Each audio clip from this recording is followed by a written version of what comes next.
Tristan stirred the sickly green tea in his mug, watching the bag bob up and down in murky suspension.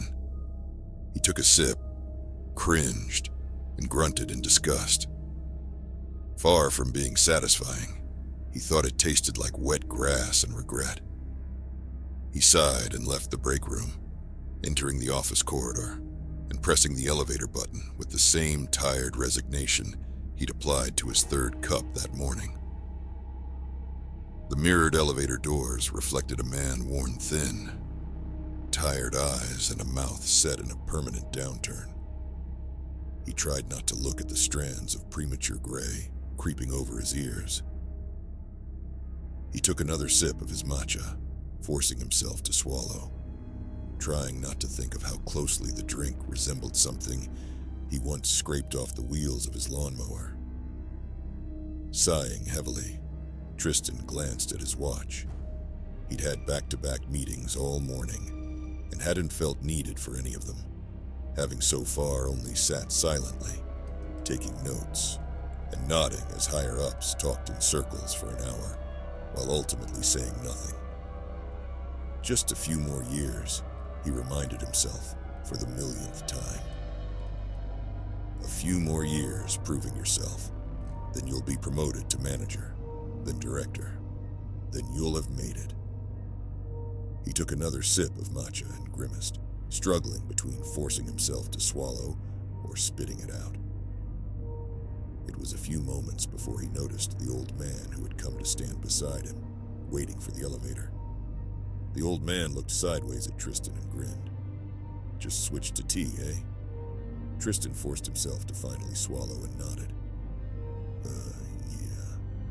The old man chuckled and said, "That look on your face. Oof, you're a coffee guy, am I right?" Tristan examined the old man's face. He was ancient, likely pushing 90, but he wasn't a senior executive or even on the board. Tristan had memorized all their faces. Not really in the mood to make small talk with some random old guy, Tristan just nodded. "Thought so," the old man continued conversationally. "Let me guess, it wasn't your idea." Tristan frowned down at the tea in his hand and said, "My girlfriend suggested it." "Ah, another young pup just doing as he's told." The old man chuckled again. "It's a shame you don't know how to think for yourself." Tristan bristled slightly at the remark, but didn't want to cause a scene at work by telling this guy off, so he forced himself to remain silent by drinking more matcha. The old man looked sideways at him and shook his head in disappointment. "Nothing? Pity. I hoped you had more spine than that." Tristan turned to face the man, his brows pressing together as he clenched a fist. "What's your problem?" Tristan demanded angrily. The old man laughed. "That's more like it. I knew there was still someone alive in there." The old man poked Tristan in the chest and laughed again. Tristan sneered and turned back to the elevator, wondering just what the hell was taking the damn thing so long. "You'll be waiting a long time if you just stand here," the old man said. "Feel free to take the stairs," Tristan snapped. "I don't mean the elevator, kid," the old man said, suddenly serious. "Your goals, your dreams, I assume you have some. Let me tell you, no one ever got anywhere by just waiting. You gotta find it yourself." "Yeah, well, no one's told me where else to look yet, so," Tristan replied coldly. "And you're just waiting to be told, eh? Want the world to just hand you everything you want? That's the problem with you kids. You think your dreams just come true on their own." Tristan exhaled sharply, having had enough of being lectured by a stranger of no importance. He opened his mouth, ready to tell the old guy exactly what he thought.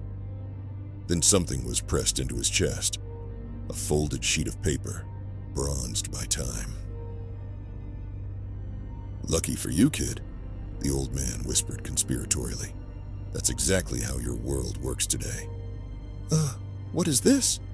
Tristan asked suspiciously, his anger suddenly replaced with confusion. He carefully peeled back a corner of the folded paper. It looked like trash to him. He wondered if the old man was simply crazy. "That, young blood, is a map," the old man said, pointing at the paper. "A map to a priceless reward. I can tell by looking at you that you're not where you want to be in life. You follow that map, and your life will be forever changed." "This is a joke, right?" Tristan asked. "You're giving me a treasure map? What is this? Uncharted?" "It's okay, young blood." The old man grinned. "I didn't believe at first either, when a stranger handed me that thing.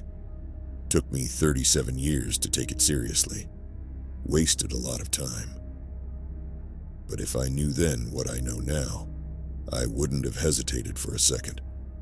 The intense sincerity with which the man spoke made Tristan uneasy, but at the same time he had felt a rush of excitement course through him.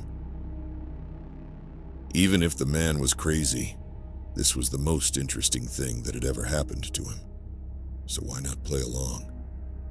"Okay then," Tristan began, slowly unfolding the supposed map, deciding to humor the man for now. "What's this reward? And why didn't you take it yourself?" "No, boy, I did take it," the old man insisted. "Everyone gets their own reward. That map you're holding will guide you to a place that exists on no other map. From there, it will show you the way through the maze." "Maze?" Tristan repeated, still not sure if he should be taking this seriously or not. "Yes, or a labyrinth more like. The map will lead you to the center, where you can claim your personal reward, but there's a condition to claim it. You have to pay it forward." Tristan stared down at the map in his hands. It was so fragile, worn thin, and creased with countless folds. It felt like it was going to crumble to dust in his hands. The old man turned and began walking away, just as the elevator dinged to announce its arrival. "What you do next is up to you, but take some free advice. Don't waste half your life wondering about it." Over the following days, Tristan kept telling himself the old man was crazy. A treasure map? Ridiculous. But a part of him was intrigued, even more so when he asked around the office for the old man, and no one seemed to have ever seen him. He couldn't really explain why he decided to listen to the old man in the end, but Tristan left his home and began his search. He didn't tell anyone where he was going. He took all the vacation days he had, then took off. After weeks of travel, all doubts about the map vanished as he found the place it led to. Tristan stood in a forgotten valley as the sun began to fall behind the horizon, looking in awe at the towering dark walls before him. They stretched infinitely to the left and right of where he stood, fading into the dwindling light in the distance, and even stretching into the darkening sky.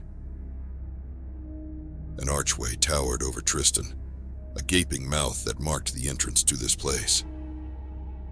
Tristan almost expected lightning to split the sky. How could this monolith go undiscovered? Who had built it and why? These questions and countless more swirled around Tristan's mind like a hurricane, but they didn't matter. Not when he was this close. He had doubted that this whole adventure would lead to anything, but there was no denying it now. Tristan turned the map over in his hands, searching the back and the corners for what to do next, but there was nothing. The old man had told him the map would also guide him to the center of the labyrinth, but Tristan saw nothing that would help him the rest of the way. "Find me," a voice suddenly whispered in the wind. Tristan jumped so much, he nearly tore the map in half. He turned on the spot and searched for whoever had spoken, but he was in an empty field. There wasn't another person in sight. "Find me," the voice whispered again, more urgently this time. Tristan turned again as he realized where the voice was coming from. It was speaking from within the labyrinth. A voice born on the wind that breathed out of the labyrinth's depths. Swallowing his nerves, Tristan took a hesitant step into the labyrinth. The world exhaled. Everything fell silent. Glancing over his shoulder, Tristan's face paled in an instant. The massive archway he had just stepped through had vanished. Instead, he was staring at a section of wall made of flat, dark stones that towered overhead, disappearing into the sky.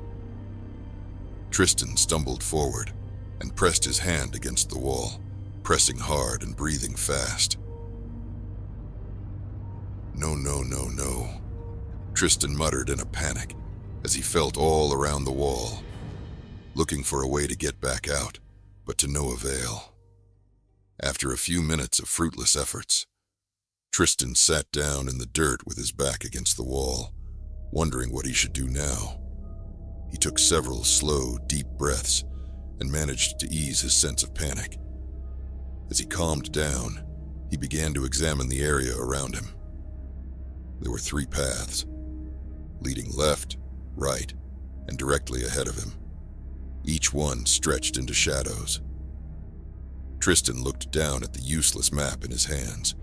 To his shock, the map had changed. The instructions that had been there, that had led him to the labyrinth's entrance, had gone. Now there was a detailed drawing of the labyrinth itself. As Tristan watched, he saw that the illustration was still growing, the black lines spreading as though sketched by numerous invisible hands. As Tristan watched in awe, the black ink filled the page until the full labyrinth was drawn out, an intricate spider's web with a large, empty square at its center. "Find me," the voice whispered once more. It sounded familiar, but he couldn't place it. Tristan swallowed hard as he tried to wrap his head around what was happening, then nodded once, as if he just convinced himself to continue. The map clearly marked the center of the labyrinth, and Tristan noticed tiny dots following the path to his left. Without another moment of hesitation, Tristan turned and followed the directions, moving quickly, but cautiously, into the hidden depths. As Tristan followed the map's instructions, he heard the grinding of stones frequently, and could swear that whenever he looked at the map, it had changed slightly. There was no way of knowing what the other halls contained, but he could hear things lurking in darkness, stomping and slithering out of sight. He was certain they could hear him too, maybe even smell him. He didn't want to think about what would happen if he wandered down the wrong path. There came a point, after hours of wandering, where Tristan's path split into 2 corridors. The map clearly told him to go right, but Tristan felt a strong pull to go left instead. He had no idea what was down that path. He had no reason to veer off the safe route and pursue whatever was down that way, but the desire was almost overwhelming. He took a single step to the left, staring wistfully into the darkness. "There's something incredible down there," he thought. Whatever strange force was calling to him felt as familiar as going home after a long time away. It called to him, not in words, but in a way he could feel, like a thought he didn't remember having, a memory he'd never lived. But it was as dark as any other path, and utterly, deathly, silent. Despite this, Tristan could almost swear the air felt warmer down that path.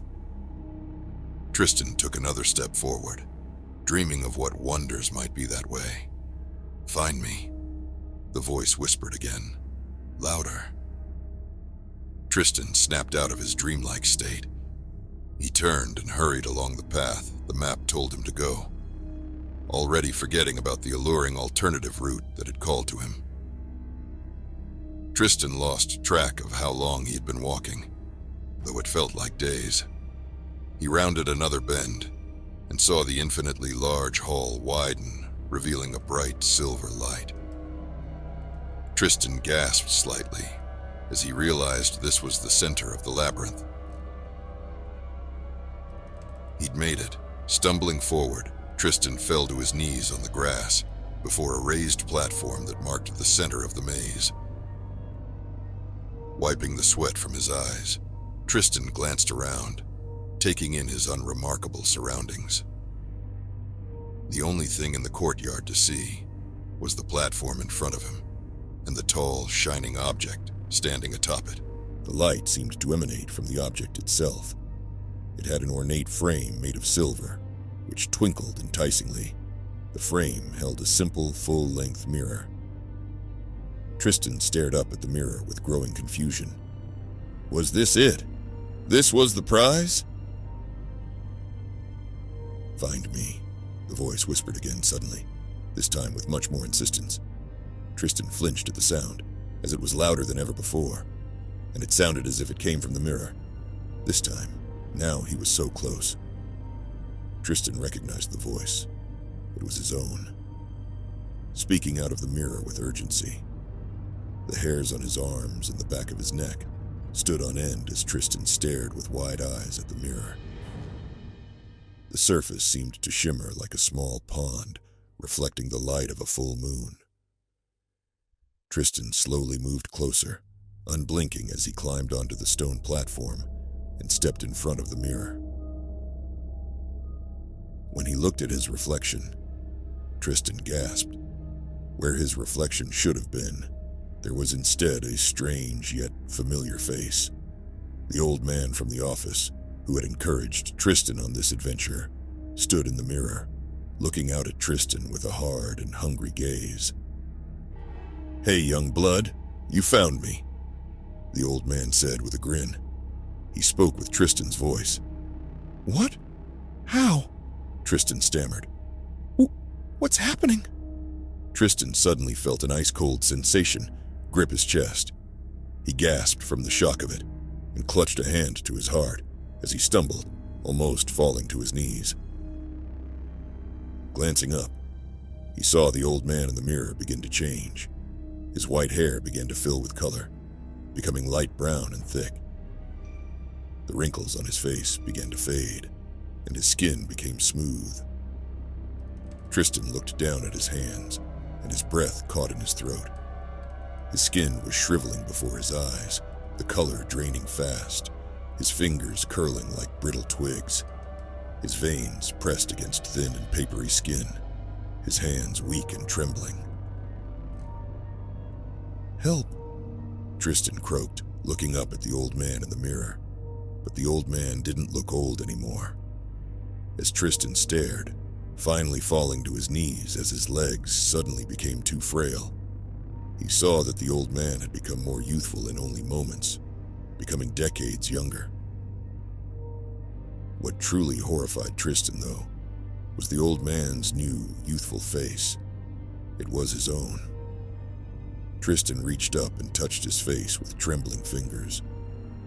He felt his cheeks had hollowed out, and the skin around his neck and jawline seemed to hang loose from his bones.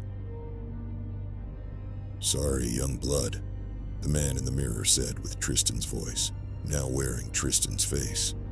"You should have looked for yourself. The road not taken, am I right?" Tristan felt a sudden invisible force begin to pull him towards the mirror. He screamed and clawed at the stone platform beneath him, trying desperately to find something to grab hold of. Tristan felt himself being dragged towards the mirror, and he screamed even louder, his eyes bulging out of his suddenly ancient face. He tried to crawl away, but the invisible force was too strong, and his now aged body too weak. Looking back, Tristan stared in horror as his feet touched the mirror, but instead of hitting glass, they simply vanished inside, as if he had sunk his feet into a dark ocean. Screaming even louder, Tristan thrashed and tried to pull himself free. He desperately tried to grab hold of something. He dug his fingers into any crack in the stones he could find. His fingernails snapped off as he was dragged with irresistible force, leaving thin trails of blood on the stone as he continued to claw for help. The man in the mirror, who now looked exactly like Tristan had, watched as Tristan slowly sank into the mirror. Tristan screamed the whole while, thrashing and clawing at the ground, as first he sank into the mirror up to his knees, then his waist. Tristan still screamed and flailed when he was in up to his chest. Finally, the screaming stopped as Tristan's head vanished into the mirror, though one hand still protruded through the mirror, bloody and frail, searching wildly for something to grab onto, until even that had gone. Once the labyrinth's courtyard was silent once more, the man who had taken Tristan's visage pressed his hands on his side of the mirror and pushed, emerging easily from the mirror and stepping out into the cool air. He turned around and looked back into the mirror, admiring his reflection. With a smirk, the man smoothed out his new hair. He then looked down at the ground and saw the ancient map. With a grin, the man reached down and picked it up and tucked it into his jacket pocket. Then he turned and walked away, whistling casually as he vanished into the darkness, vanished into the darkness, vanished into the darkness, vanished into the darkness, vanished into the darkness, vanished into the darkness, vanished into the darkness, vanished into the darkness, vanished into the darkness, vanished into the darkness, vanished into the darkness, vanished into the darkness.